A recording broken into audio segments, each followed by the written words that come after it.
இந்த ஒரு சிம்பிளான கோடிங் கொஷின் உங்களால சால்வ் பண்ண முடியலன்னா, உங்களால எந்த ஒரு கோடிங் இன்டர்வியூலயும் கொஷின் சால்வ் பண்ண முடியாது. கொஷன்ல என்னன்னு ஒரு வேல்யூ குடுத்துருக்காங்க. நீங்க ஒரு அரே கிரியேட் பண்ணணும். அந்த அரேயோட சைஸ் வந்து என்னா இருக்கணும். அந்த அரேல இருக்கிற எலிமெண்ட்ஸ்லாம் ஆட் பண்ணா ஆன்ஸர் வந்து 0ன்னு வரணும். ஸோ அந்த மாரி ஒரு அரே கிரியேட் பண்ணி அந்த அரேவ ரிட்டர்ன் பண்ணணும். ஃபர்ஸ்ட் எக்ஸாம்பிள் பாருங்க. ஃபர்ஸ்ட் எக்ஸாம்பிள்ல n வந்து 5. அவுட்புட் அரே பாருங்க. -7, -1, 1, 3, 4 இருக்கு. இந்த எல்லா வேல்யூஸும் ஆட் பண்ணா நம்மளுக்கு வந்து சம் 0 வருது. அதனால இந்த அவுட்புட் அரேல இருக்கிற அரே வந்து ஒரு கரெக்ட்டான ஒரு ஆன்ஸர். 0 சம் இருக்கிற மாரி நெறைய அரே உங்களால கிரியேட் பண்ண முடியும். அதுல ஏதோ ஒரு அரேவ ரிட்டர்ன் பண்ணா போதும். இங்கேயே பாஸ் பண்ணிட்டு சால்வ் பண்ண முடியுதான்னு பாருங்க. அப்ரோச் சொல்றேன் இப்போ.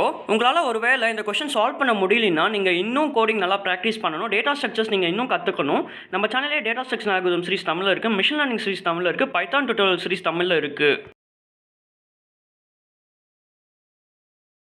கோட்